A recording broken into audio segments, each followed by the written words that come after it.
Presentation for the Spotlight Research Forum. My name is Darnell Bolton, transatlantic graduate student. We're going to talk about the post-Negro slavery analysis, pauperism, poverty, and disability. My thesis is twofold. I actually propose that the emancipation of blacks and the culture of chattel slavery were critically overlooked between the years of 1840 and 1910 as a root cause of poverty and perceived disability in the black populace by mainstream America. In fact, the cultural identity of blacks in America, males in particular, were developed by mainstream America connecting race to conditions of disability and poverty during this period. Between approximately 1840 and 1910, the unique dynamic of race combined with condition was imposed as an identity on the black race by mainstream America. Now, race combined with identity is when a finite condition, something that has a beginning and an end, something you can begin, something you can end, something I can come into, something I can leave out of. Literacy, I can be illiterate, I can become literate, I can become a scholar. Pauperism, I can be destitute, I can earn my way out of poverty and pauperism. Productivity, I can be less productive, I can become more productive. These things are finite, but these finite conditions were combined with infinite conditions.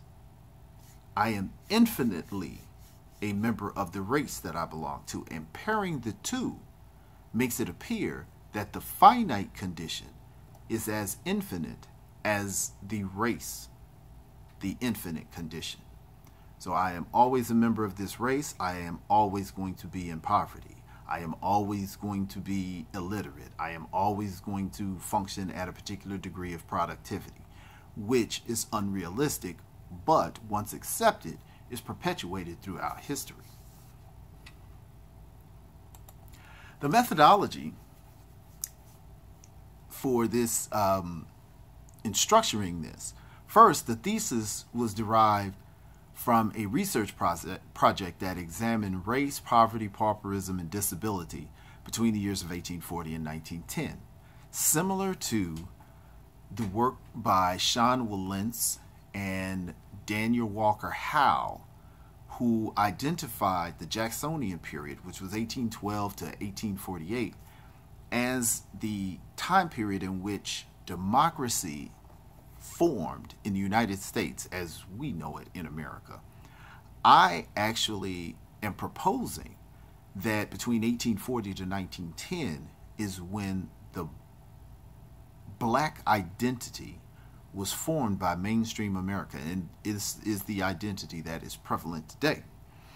The primary sources that address the issues of black poverty and pauperism during this period, which was described as the Negro problem, it illustrates the formation of what I propose as the Negro identity. These primary sources provide mainstream and counter-mainstream perspectives.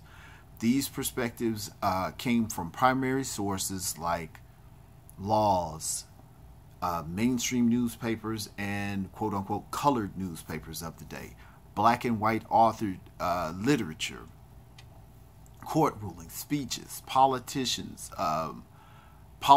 quotes, and different things, different citations of leaders at the time. In this research, literary narratives of Dr. John Van Every, who was a noted white supremacist of the 19th century, and Dr. Martin Delany, who was a known black nationalist during the 19th century, W.E.B. Du Bois, who was a turn-of-the-century opponent of white supremacy, and Booker T. Washington, who was a former slave turned educator, are used as the main narratives to represent the mainstream narrative, which is Vannevar, and the different counter narratives within the black community countering the white supremacist mainstream perspective.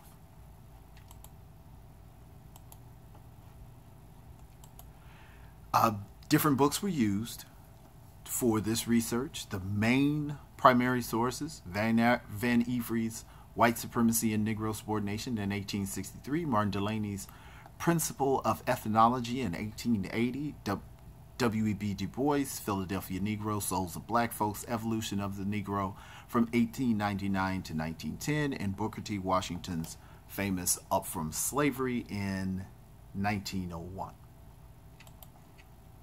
The results were extremely interesting.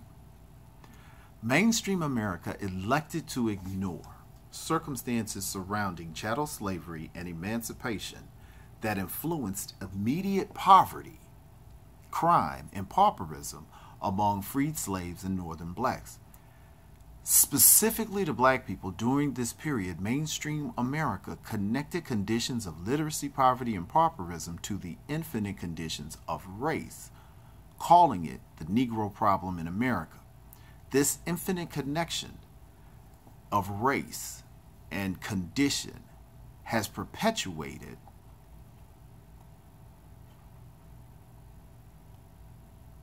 mainstream identity.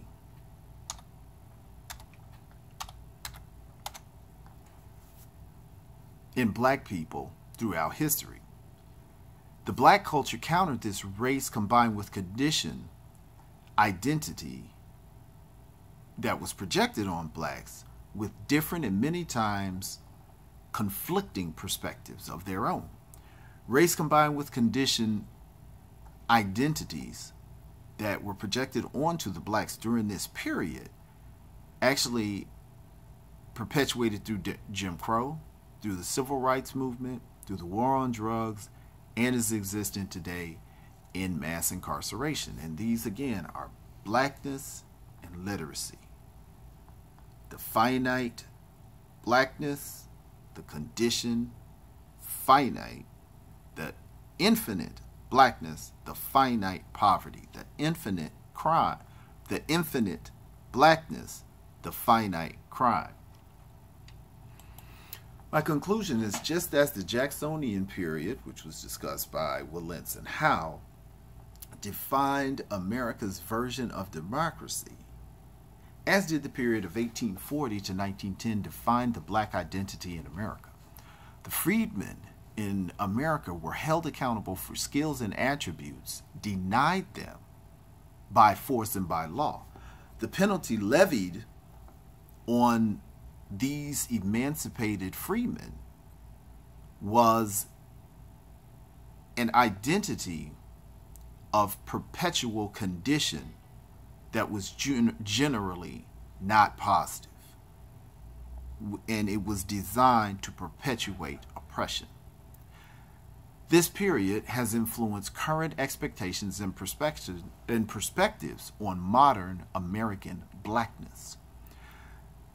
These identities projected on blacks have influenced the modern anticipation and performance and expectation of the conditions of American black people economically and politically.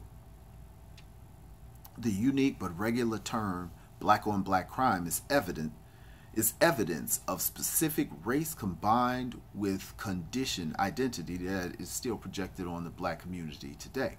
Similarly, the black theory combines crime and blackness consistent with the exception clause in the 13th Amendment that says slavery can be perpetuated and present in the United States if it is punishment by way of a crime.